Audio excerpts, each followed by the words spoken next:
အားလုံးမင်္ဂလာပါစင်ကာပူအလုပ်ကိုစိတ်ဝင်စားပြီးတော့စင်ကာပူသွားချင်တဲ့သူတွေကကျွန်တော်ကိုနေ့တိုင်းလာမိတယ်ဆိုတော့စင်ကာပူကိုသွားဖို့ရန်အခုမှစိတ်ဝင်စားတွေဘာတွေသိရမလဲဘာတွေပြင်ဆင်ရမလဲလာမီတော့ကျွန်တော်ဒီမှာအတိစိတ်ထပ်ပြီးတော့ရှင်းပြပေးပါရစေဟုတ်ပြီနော်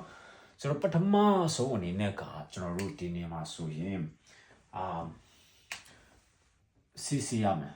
ပြပတ်သွားဖို့ကျွန်တော်စီစီရမှာပဲစင်ကာပူမှာကပါဘူးဘယ်နိုင်ငံမှာဆိုကိုမကျမ်းမာရင်တော့အဆင်မပြေဘူးလေနော်ကိုတို့လည်းအဆင်မပြေဘူးတတိတွေတို့လည်းအဆင်မပြေဘူးဆိုတော့စင်ကာပူသွားမယ်ဆိုရင်တော့စီစီရမယ်စီစီတဲ့နေရာမှာကျွန်တော်တို့သိရမယ့်ဟာကဘီပူစီပူတို့ဒီ HIV ယောဂရှိလားနောက်ပြီးလို့ရှိရင်အရေးကြီးဆုံးတစ်ခုကတော့ chest x-ray ရင်ဘတ်ဓာတ်မှန်ကိုရရမယ်ရင်ဘတ်ဓာတ်မှန်မှာအမာရွရှိလား TB ယောဂရှိလားဆိုတာကအဓိကကျွန်တော်တို့ကြည့်ရမှာဖြစ်ပါတယ်စင်ကာပူမှာအရန်ကိုဟောဖြစ်ပါတယ်ဆိုတော့ရန်ကုန်မှာဆိုရင်ကျွန်တော်တချို့စီကန်းတွေမှာဆီလို့ရတယ်စီယုံကြီးတွေမှာလည်းဆီလို့ရတယ်အခုလက်တလောစလုံးဘက်ကိုသွားတဲ့အများစုကတော့ဒီစီးစစ်တဲ့ဇာရွက်ဒီကိုစင်ကာပူယူသွားပြီးတော့ပြတ်ဖို့မလိုပါဘူးကိုကကျမကြီးကောင်းတယ်အဆင်ပြေတယ်ဘာရောမှမရှိဘူးဆိုတော့စင်ကာပူရောက်ရင်တစ်ခါပြန်စီရမှာပဲကျွန်တော်ကျမရန်ကုန်မှာစစ်ထားပြီးပြီဆိုပြီးတော့စီးစာရွက်ကိုသွားပြတ်ဆရာမလိုဘူးသူတို့လည်းလက်ခံမှာမဟုတ်ဘူးဒါကြောင့်မလို့မိမိရဲ့ကျမကြီးကိုတီချာစစ်ပါလို့တော်များများစီကန်းတွေမှာကျွန်တော်တိပါမူတီတို့နောက်ပြီးလို့ရှိရင်ဆွေပုံစံတို့သူတို့ဆိုတော့တိပြီးသားဘာစီရမလဲဘယ်နိုင်ငံတွင်းဘာစီရမလဲဆိုသူတိပြီးသားတကယ်လို့အစုပ်ထဲမှာမာရရှိတယ်ဆိုရင်ထိုးခုဆရာဝန်ရဲ့တိချာပြတ်တာပြီးတော့ဒါကိုပြောပြရမှာပဲ agent တွေမြန်မာ agent တွေကိုဒီလိုချီနေရှိရဆိုကြူတင်ပြီးတော့ပြောထားလိုက်ဆိုတော့လက်ခံတဲ့တတိတွေကိုချိန်ပြီးမှလက်မခံတဲ့တတိတွေကျွန်တော်မချိန်ပြီးဘူးလေနော်ဆိုတော့ဒါကရေးကြည့်လို့ကျွန်တော်အချိန်နေငယ်ကြံသွားတယ် passport စာအုပ်ရှောက်ရမှာဒုတိယအဆင့်မှာစီအောင်မှတားလေး passport စာအုပ်ရှောက်ပါ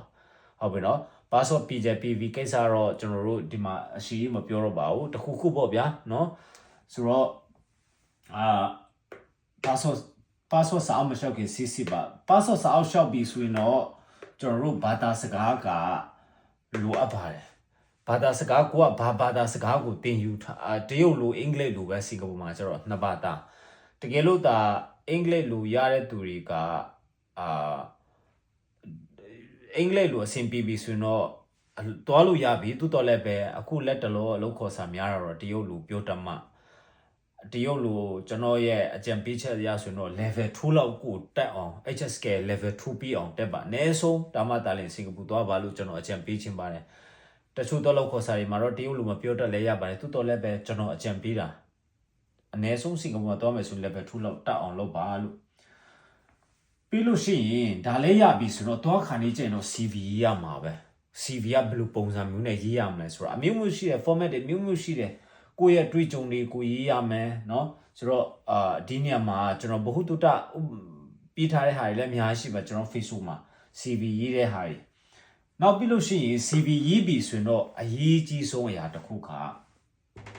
နံပါတ်5ကိုကဘယ်လိုအလုပ်မျိုးကိုရွေးရမလဲဆိုစင်ကာပူမှာအလုပ်မျိုးwork pass ကမျိုးမျိုးရှိတယ်ဆိုတော့ဒီမှာကျွန်တော်ပြထားတဲ့ WP နဲ့သွားမလား WPNTS နဲ့သွားမလား TEP နဲ့သွားမလား S pass နဲ့သွားမလား EP နဲ့သွားမလားဘယ်ဟာရွေးမလဲဆိုတာလေ့လာပါအခုအသွားများဆုံးကတော့ဒါပေါ့ဗျာဒီတစ်ခုကတော့အများဆုံးပါပဲစာတူကြတော့စားတော့ဆိုင် FMB လောကမှာပုံများတယ်ပေါ့နော်ဆိုတော့ဒါကိုသိချင်တယ်ဆိုရင်ကျွန်တော်ရဲ့ Facebook မှာကြည့်ပါဘုဒ္ဓတာတွေကျွန်တော်အများကြီးတင်ထားပေးတာတော်တော်များများလည်းနားလည်ပေးတာဖြစ်မှာပါဆိုတော့ကျွန်တော်တောင်းဆိုချင်တာကဒီဗီဒီယိုကိုကျေးဇူးပြု share ပေးပါတော်တော်များများမင်းနေတဲ့ဟာတွေရှိတယ်တခါတလေကြရင်တော့